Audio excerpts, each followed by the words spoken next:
All right, so let's begin the vocabulary session. ठीक है, इस वीडियो में मैं आपको क्या करने वाला हूँ,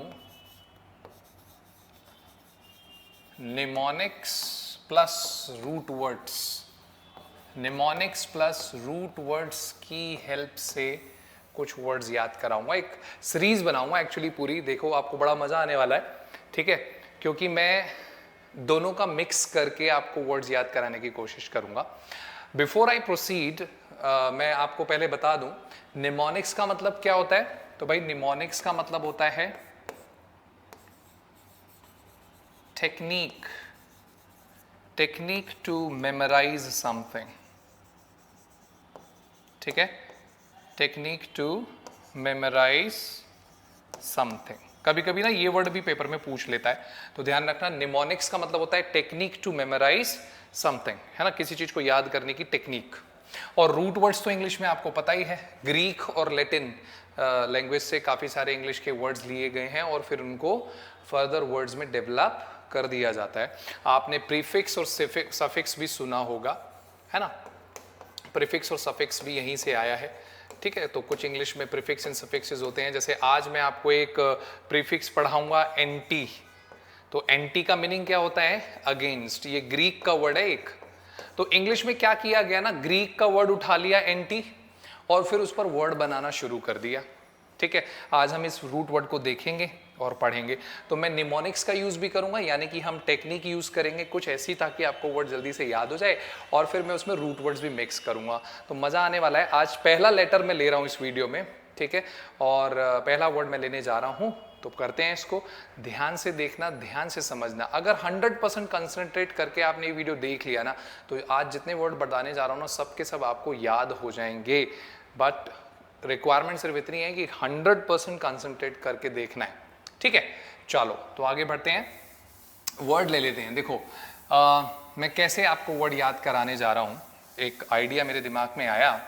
छोटे बच्चों को जब हम अक्सर पढ़ाते हैं तो हम उनको पढ़ाते हैं कि भाई ए फॉर एप्पल होता है ना। और फिर मैंने एक बुक देखी कि उसमें सिर्फ एप्पल ही नहीं दिया हुआ था, उसमें ये भी दिया हुआ था कि ए फोर तो जो है एरोप्लेन भी होता है। ठीक है जी, ए फॉर एरोप्लेन भी होता है, और फिर ए फॉर एंट भी होता है। तो छोटे बच्चों की बुक्स में मैंने देखा कि भाई ए फॉर एप्पल भी है, एप्पल की फोटो बनी हुई है। ठीक है, फिर एरोप्लेन भी है, तो एक अपना एरोप्लेन का फोटो बना हुआ है उसमें। भाई ड्राइंग मेरी ज़्यादा अच्छी नहीं है, ठीक है, तो ऐसे करके उसमें मान लो एरोप्लेन बना हुआ है, फिर एंट भी बनी हुई है। तो बच्चों को क्या क्या करना चाह रहा है बुक वाला, विजुलाइज करा रहा है ना, पिक्चर्स दे दिया और मल्टीपल वर्ड्स दे दिए। छोटे बच्चों को याद करा रहा है A for apple, A for aeroplane, A for ant. तो यहीं से मैंने अपना आइडिया डेवलप करा बड़े बच्चों के लिए, यानी कि आपके लिए। ठीक है, तो मेरा आइडिया क्या है, मैंने इसको निमोनिक्स की तरह यूज कर दिया। अब आपको पता है ए फॉर एप्पल होता है, आई होप ये तो अच्छे से याद ही होगा। ये याद नहीं है तो मैं जल्दी से एक बैच लॉन्च कर दूंगा फर्स्ट प्राइमरी क्लासेस को, आप उसमें आ जाना। फिलहाल मैं मान के चल रहा हूं कि आपको अच्छे से आता है ए फॉर एप्पल। तो मैंने इस पर ध्यान दिया, ऐप पर, और मैंने एक एडवांस वर्ड पकड़ लिया अपना, एप्रीहेंशन, जो पेपर में पूछा जाता है, एडवांस वर्ड है। ठीक है, एप्रीहेंशन क्या है जी, एप्रीहेंशन एक नाउन है और इसके 3 मीनिंग्स आते हैं इंग्लिश में। बहुत ही इंपॉर्टेंट वर्ड है एक्चुअली। आप इंग्लिश डिक्शनरी अगर आप यूज करते हैं ऑनलाइन, तो उसमें नीचे की तरफ आप जाएंगे ना, पूरा वर्ड का डिटेल जब आप पढ़ते हैं तो नीचे ये भी दिया होता है कि क्या परसेंटेज है इस वर्ड के यूज की, मतलब ये वर्ड कितना फ्रिक्वेंटली यूज किया जाता है। तो एप्रीहेंशन का परसेंटेज अगर आप चेक करोगे ना, तो 90% है, मतलब बहुत ज्यादा यूज होता है इंग्लिश में। बहुत सारे राइटर्स इसको प्रेफर करते हैं, न्यूज़पेपर में भी बहुत बार आपको दिखाई देगा। तो एप्रीहेंशन का पहला मीनिंग क्या है, इसका पहला मीनिंग है एंजाइटी, यानी कि चिंता, और फियर। ठीक है, एंजाइटी और फियर किससे रिलेटेड होता है ये एंजाइटी और फियर, कि कुछ बुरा होने वाला है। ठीक है, एंजाइटी और फियर दैट समथिंग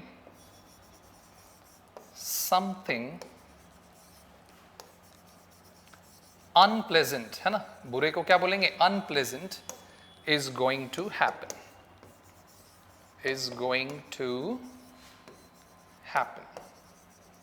ठीक है जी, तो ये इसका मीनिंग हो गया। तो देखो, A for apple, A for apprehension, छोटे बच्चों के लिए A फॉर एप्पल हो गया और आप बड़े बच्चों के लिए A फॉर एप्रीहेंशन हो गया। तो ये निमोनिक्स बना लिया हमने, एक टेक्निक बना ली है ना, कि वर्ड को याद कर पाए हम। अब हम ABCD से वर्ड को याद करेंगे, A for apple, A for apprehension, याद हो गया। एप्रीहेंशन का मीनिंग क्या है जी? एंजाइटी और fear that something unpleasant is going to happen. जब हमारे दिमाग में फतूर हो जाता है, चिंता हो जाती है, डर हो जाता है कि कुछ बुरा होने वाला है। जो रिसेंटली कोविड की सेकेंड वेव आई थी, उस दौरान काफ़ी लोगों को हुआ था। They had apprehensions about getting कोविड-19, है ना। तो ये एग्जाम्पल हो गया इसका, ठीक है। एग्जाम्पल भी मैं लिख के बता देता हूँ आपको। तो एग्जाम्पल क्या हो जाएगा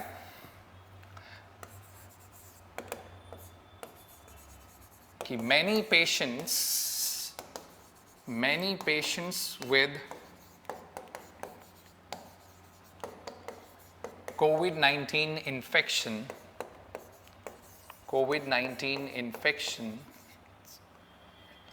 had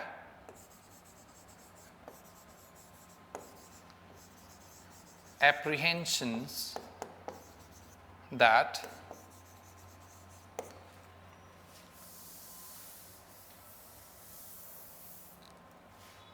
they will also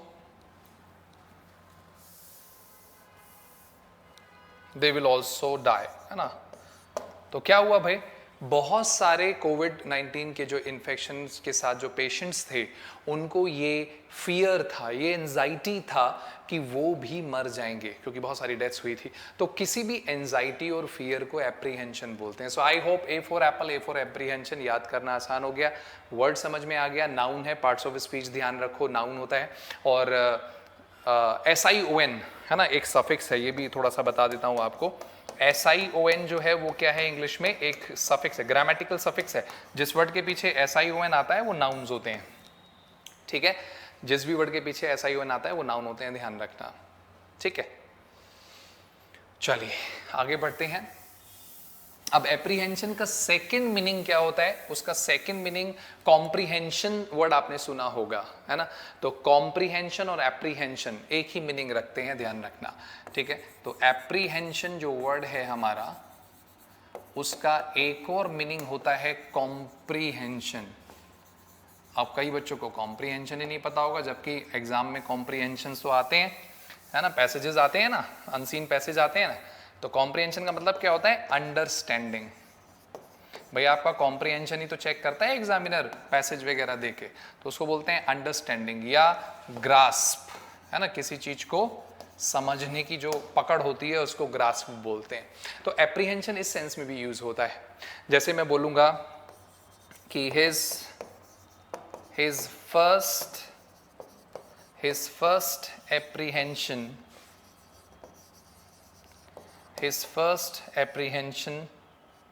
about his first apprehensions about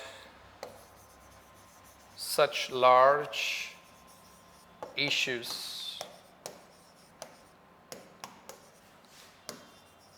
is not optimistic। एक वर्ड होता है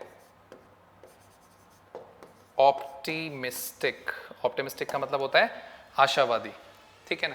तो क्या कह रहे हैं कि उसकी जो पहली समझ है इन बड़े इश्यूज को लेकर, वो ऑप्टिमिस्टिक नहीं है, मतलब वो आशावादी नहीं है उन इश्यूज को लेकर जो उसकी समझ है। तो एप्रीहेंशन का मीनिंग कॉम्प्रीहेंशन के सेंस में भी यूज होता है। कॉम्प्रीहेंशन का सिनोनिम हो सकता है, मीनिंग होता है अंडरस्टैंडिंग या फर्स्ट ग्रास्प, किसी चीज का पहला ग्रास्प। तो हम क्या कह रहे हैं, उसकी जो फर्स्ट अंडरस्टैंडिंग है इन इश्यूज के बारे में, वो ऑप्टिमिस्टिक नहीं है, मतलब वो आशावादी नहीं है, वो पॉजिटिव नहीं है, ठीक है। तो A for apple, A for apprehension, इस तरीके से सेकंड मीनिंग इसका ये हो गया। इसका थर्ड मीनिंग होता है बिल्कुल अलग एकदम से, अरेस्ट। इसीलिए तो ये इंग्लिश का इतना इंपॉर्टेंट वर्ड है। इसका थर्ड मीनिंग होता है अरेस्ट। हाँ जी, अरेस्ट भी इसका मीनिंग है, ठीक है। अरेस्ट भी इसका मीनिंग है। तो एग्जाम्पल ले सकते हैं, हम बोल सकते हैं कि हिज एप्रीहेंशन इज लॉफुल, है ना, कि भाई उसका एप्रीहेंशन जो है वो लॉफुल है, मतलब कानून के दायरे में है और बिल्कुल ठीक है, तो उसका जो अरेस्ट है, ठीक है। अच्छा, एक मजेदार चीज और बताता हूँ एप्रीहेंशन वर्ड के बारे में, इसको फर्दर एक्सपैंड कर देते हैं। तो एक वर्ड होता है एप्रीहेंसिव और ये इसका एडजेक्टिव होता है। फर्स्ट वाला जो मीनिंग था ना एप्रीहेंशन का, फियर और एंजाइटी, वो वाला है ये। So if someone is fearful और एंग्शियस, है ना, एंजाइटी का एडजेक्टिव होता है एंग्शियस, ठीक है।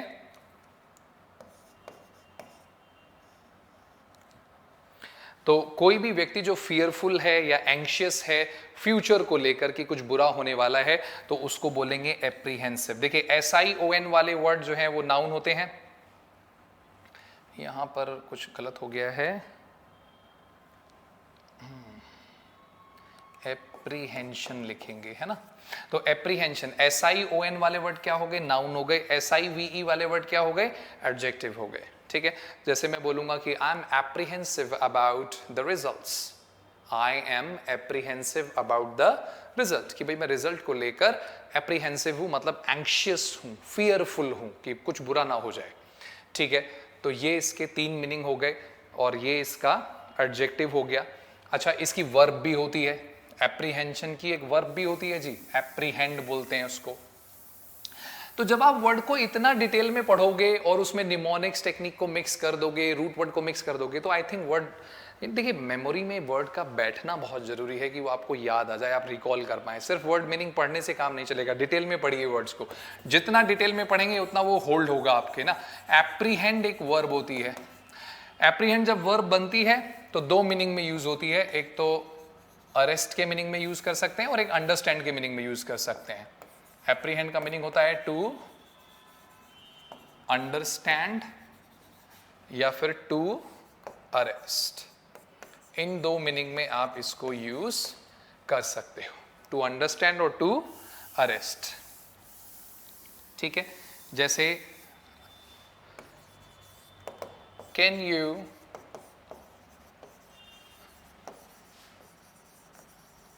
एप्रीहेंड द नोटिस, आप किसी से पूछ रहे हैं कि भाई आपको ये समझ में आया, ये नोटिस में क्या लिखा हुआ है, तो समझ में आने के लिए एप्रीहेंड वर्ड का यूज कर सकते हैं। थोड़ा एडवांस हो गया ना, अंडरस्टैंड तो एक बहुत कॉमन वर्ड है, ठीक है ना, अंडरस्टैंड इजी इंग्लिश में आ जाता है, थोड़ा सा स्टैंडर्डाइज कर दीजिए, एग्जामिनर यही करता है। अंडरस्टैंड तो उसे पता ही है कि बहुत कॉमनली यूज है, वो कॉमनली यूज वर्ड नहीं देता है, वो कौन से वर्ड देता है जो राइटिंग में कॉमन है, यानी कि जो न्यूज़पेपर में आ रहे हैं, जो आर्टिकल्स में आ रहे हैं, जो राइटर्स यूज कर रहे हैं, तो एप्रीहेंड वर्ड का यूज कर सकते हैं आप, है ना। एक एग्जाम्पल इसका ये लिख लो कि भाई he hasn't been apprehended yet, apprehend की सेकेंड और थर्ड फॉर्म होती हैं apprehended, so he hasn't been apprehended yet, ठीक है। तो आई होप ये वर्ड आपको अब अच्छे से याद हो गया होगा, है ना। तो A फॉर एप्पल से याद करेंगे A फॉर एप्रीहेंशन, जिसके 3 मीनिंग होते हैं। एप्रीहेंशन का पहला मीनिंग मैंने आपको बताया, एंजाइटी और fear that something unpleasant is going to happen, कुछ बुरा होने वाला है, उसका डर और चिंता। दूसरा मैंने मीनिंग बताया कि अंडरस्टैंडिंग को भी बोलते हैं, फर्स्ट ग्रास्प को भी बोलते हैं एप्रीहेंशन, और तीसरा मैंने आपको बताया अरेस्ट। फिर मैंने आपको बताया कि एप्रीहेंसिव इसका एडजेक्टिव होता है और एंग्शियस वाले कॉन्टेक्स्ट में ये एडजेक्टिव बनता है, ठीक है। वर्ब होती है एप्रीहेंड, जो 2 कॉन्टेक्स्ट में बनती है, समझने के लिए और अरेस्ट होने के लिए। तो अब तो ये वर्ड याद हो जाना चाहिए भाई, ठीक है। तो इसी तरीके से मैंने देखा जब छोटे बच्चों की बुक में कि A4 सिर्फ एप्पल ही नहीं होता है, A4 तो एरोप्लेन भी होता है भाई, ठीक है। तो मुझे लगा कि क्यों ना एरोप्लेन से रिलेटेड वर्ड्स भी कर लिए जाएं, तो भाई A4 एरोप्लेन्स भी होता है। अच्छा, एरोप्लेन्स और एयरप्लेन्स में क्या डिफरेंस है भाई? एरोप्लेन और एयरप्लेन्स में क्या डिफरेंस है? कोई डिफरेंस नहीं है, सेम होते हैं, हवाई जहाज को ही बोलते हैं, बस ये ब्रिटिश स्पेलिंग है, ठीक है, ये ब्रिटिश स्पेलिंग्स है, इसीलिए हम लोगों को एरोप्लेन लिखने की आदत है, एयरप्लेन्स नहीं है। अच्छा, एक वर्ड एयरक्राफ्ट भी होता है, तो एयरक्राफ्ट क्या होता है? सो एयरक्राफ्ट इज नथिंग, हाँ, कोई भी फ्लाइंग ऑब्जेक्ट्स होगा ना आप उसको एयरक्राफ्ट बोल सकते हो, ठीक है। एनी फ्लाइंग ऑब्जेक्ट्स, कोई भी उड़ने वाली चीज उसको आप एयरक्राफ्ट बोल सकते हो। फाइटर प्लेन्स हो गए, ठीक है, या आपके हॉट बैलून्स हो गए, हॉट एयर बैलून्स होते हैं ना, उनको भी आप बोल सकते हो। तो कोई भी ऐसी चीज जो फ्लाइंग ऑब्जेक्ट है, जो उड़ती है, उसे आप एयरक्राफ्ट बोल सकते हो, ठीक है। अब ए फॉर एरोप्लेन होता है, एयरप्लेन, दोनों में कोई डिफरेंस नहीं है, हवाई जहाज ही होता है, बस ये ब्रिटिश स्पेलिंग है। और एयरक्राफ्ट किसी भी दूसरे फ्लाइंग ऑब्जेक्ट्स को आप एयरक्राफ्ट बोल सकते हो। इनके अलावा जो भी चीजें उड़ती हैं उन्हें एयरक्राफ्ट बोल सकते हैं, ठीक है। अब ए फॉर एरोप्लेन होता है, ये तो पता लग गया। मैं क्या कराना चाह रहा हूं आपको यहां पर, मैं आपको इस एरोप्लेन की मदद से एक वर्ड याद कराना चाह रहा हूं जो आपके लिए इंपॉर्टेंट है, आपके पेपर में आ सकता है, और वो है एरोनॉटिक्स, है ना। मैं ये वर्ड आपको याद कराना चाहता हूं, एरोनॉटिक्स। एरोनॉटिक्स क्या होते हैं? ये पहली चीज तो ये सिंगुलर नाउन है, एस लगने के बाद भी सिंगुलर है, ध्यान रखना। और इसका मीनिंग क्या होता है? The study of, the study of, the study of the science of flying, the study of the science of flying. ये अध्ययन होता है जी कि कोई चीजें कैसे उड़ेंगी, मतलब जब कोई एरोप्लेन का डिजाइन करता है, ठीक है, उड़ने से मतलब कोई भी मशीन कैसे उड़ेगी, इस सब चीजों का जो अध्ययन होता है उसी को बोलते हैं एरोनॉटिक्स, ठीक है। तो इसमें ध्यान ये रखना है आपको कि जो एस लगने के बाद भी ये वर्ड सिंगुलर क्यों है, क्योंकि ये स्टडी है, ठीक है, इसका कोई और मीनिंग नहीं है, ये स्टडी है, इसीलिए इसको सिंगुलर नाउन मानेंगे। तो मान लो ये वर्ड पेपर में आ जाए और इसके साथ आर लिखा हो तो ये एक एरर तैयार हो गया आपका, तो एरर से बचना है, ठीक है। तो एरोनॉटिक्स वर्ड एक मैं यहाँ पर चाहता हूँ कि आपको याद हो जाए। तो ए for aeroplane, A for aeronautics word याद करेंगे। फिर तीसरा वर्ड मैंने देखा छोटे बच्चों की बुक में, और वो होता है ए फॉर एंट, है ना।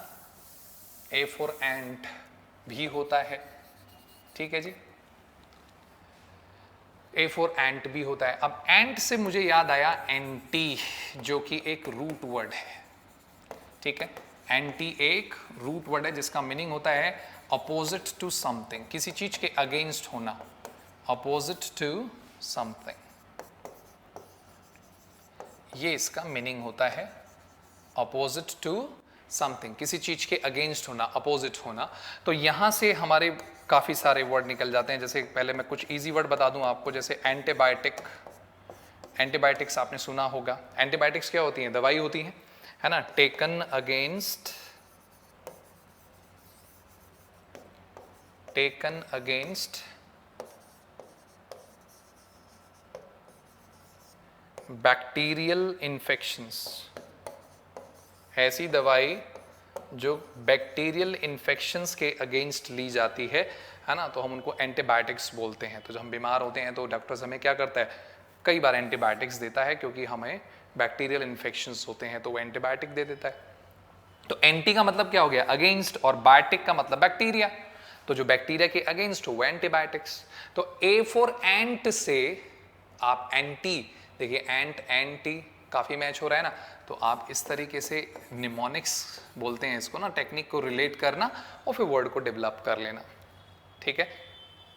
हाँ, कुछ दमदार लग रहा है? कमेंट्स में मैं वेट करूंगा आपके कमेंट्स का, कुछ बताना कमेंट्स में, ताकि मैं जान पाऊं कि हाँ ये आइडिया एक्चुअली में काम आ रहा है या नहीं। क्योंकि मैंने इसके बाद सोचा है कि इन्हीं वर्ड्स के फिर हम सिनोनिम एंटोनिम्स करेंगे, तो स्टेप बाय स्टेप मैं चलने की कोशिश करूंगा, ठीक है।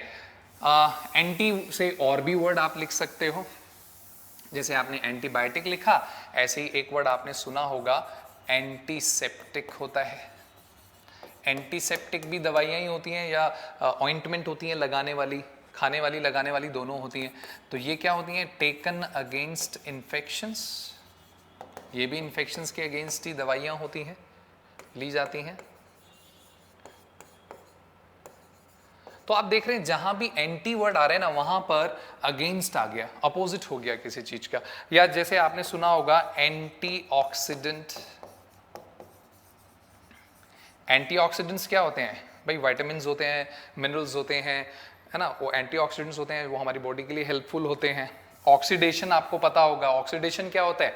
ये वर्ड तो साइंस में आपने पढ़ा होगा, ऑक्सीडेशन, है ना।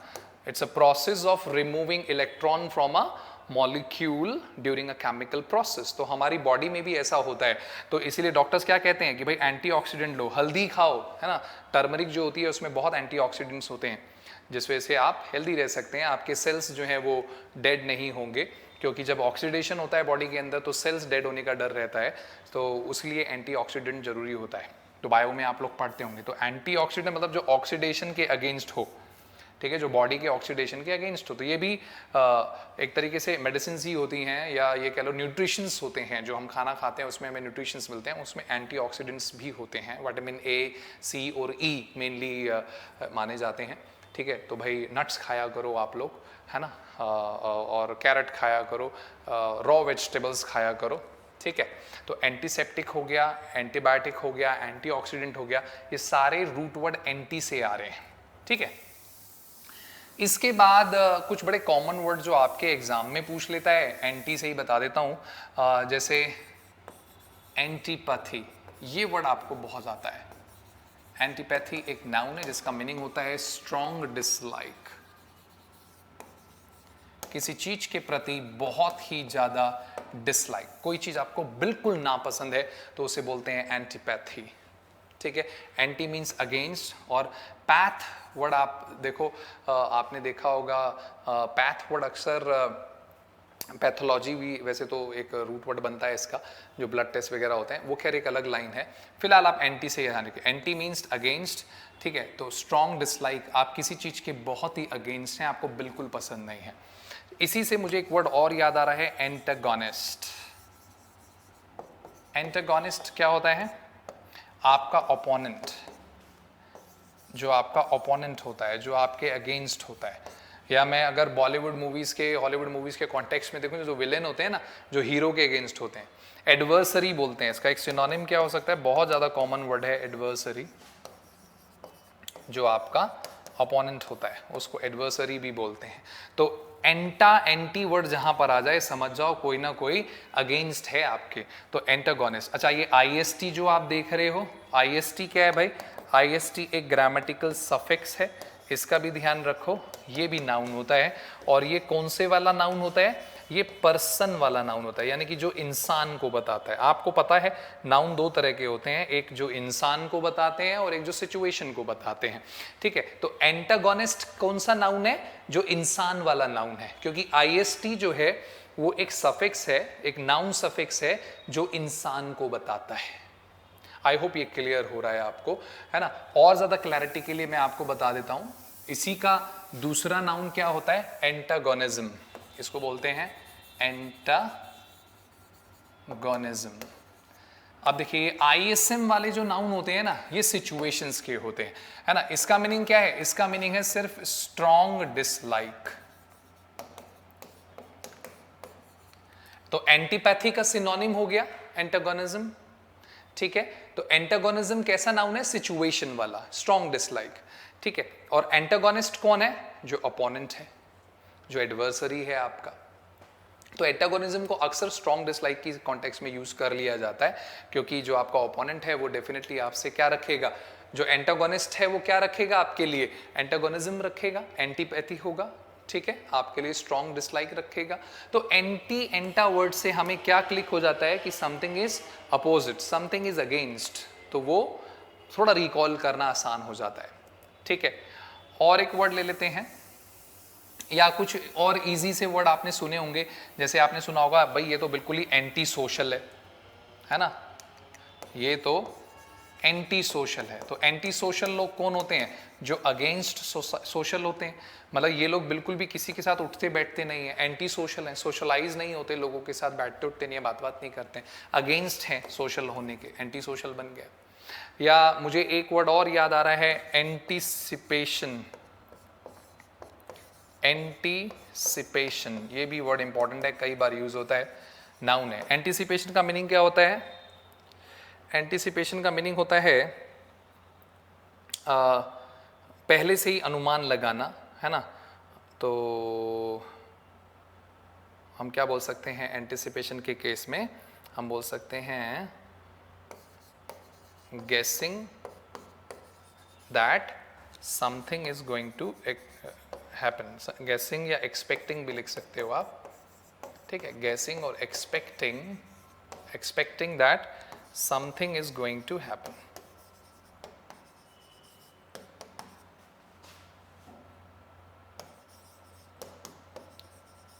Something is going to happen. तो एंटिसिपेट करते हैं हम सिचुएशन को और उसके लिए प्रिपेयर करते हैं, ठीक है। देखो एप्रीहेंशन में डिफरेंस है। एप्रीहेंशन का मतलब क्या है कि कुछ अनप्लीजेंट होगा, ऐसा फियर और ऐसी चिंता को एप्रीहेंशन बोलते हैं। एंटिसिपेशन का मतलब क्या है कि बस हम एक्सपेक्ट कर रहे हैं कि कुछ होगा और उसके लिए पहले से ही तैयार हैं। जैसे जब हम ड्राइविंग करते हैं ना, तो हम एंटिसिपेट कर लेते हैं कि ये बंदा इधर टर्न लेगा। इंडिकेटर ऑन कर दिया तो क्या एंटिसिपेट करोगे आप? क्या एक्सपेक्ट करोगे? पहले से ही क्या गेस कर लोगे कि कुछ होने वाला है। क्या होने वाला है? वो इधर टर्न लेने वाला है। कभी कभी हमारे एंटिसिपेशन गलत हो जाते हैं ना, पता लगा वो तो इंडिकेटर चला के ही भूल गया था, ठीक है। हमने एंटिसिपेट कर लिया कि ये मुड़ेगा, हमने स्पीड बढ़ा ली, वो मुड़ा ही नहीं, हमने उसमें जाकर ठोक दिया। तो हमारे एंटिसिपेशंस यानी कि एक्सपेक्ट करना कि ऐसा होगा, कभी कभी गलत भी होते हैं, ठीक है। एंटिसिपेशन की वर्ब होती है एंटिसिपेट, ये भी बता देता हूं। एंटिसिपेट ये इसकी वर्ब होती है।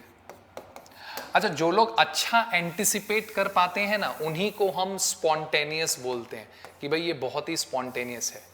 स्पॉन्टेनियस का मतलब क्या होता है कि सिचुएशन जैसी आए उस हिसाब से जो बहुत ही जल्दी एक्ट कर पाए।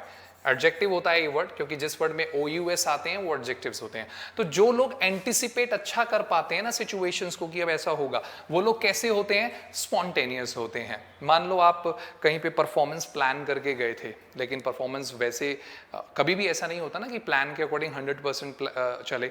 ये नेचर का लॉ है। आप कुछ भी प्लान कर लो 100% नहीं कर पाओगे, कुछ ना कुछ उसमें चेंजेस आएंगे। उन चेंजेस को जब आप बहुत अच्छे से एंटिसिपेट कर लेते हो और उनको हैंडल कर लेते हो, तो आप किस तरह के व्यक्ति हो गए? आप स्पॉन्टेनियस हो गए, ठीक है। तो इस तरीके से आप एंटिसिपेट वर्ड को याद कर सकते हो।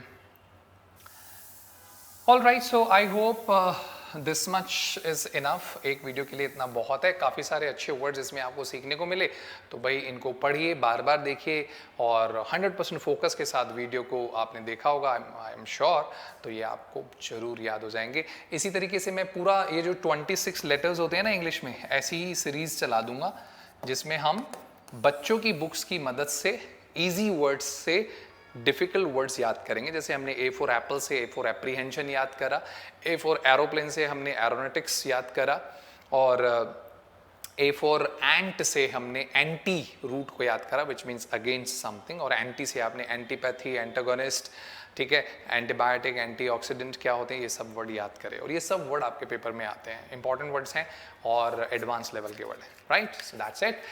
नेक्स्ट टाइम लेटर B के वर्ड लाऊंगा और फिर इन्हीं के सिनोनिम इंटोनिम्स भी करेंगे। तो बड़ा एक सीरीज बनाऊंगा वोकैबुलरी के लिए, ठीक है, क्योंकि बहुत सारे स्टूडेंट्स वोकैबुलरी को लेकर बड़े चिंतित रहते हैं कि सर कैसे पढ़ें कैसे पढ़ें। तो भाई यही सब तरीके हैं, इनको मिक्स कर दो तो कुछ अच्छा निकल के आ जाता है, ठीक है। सी या।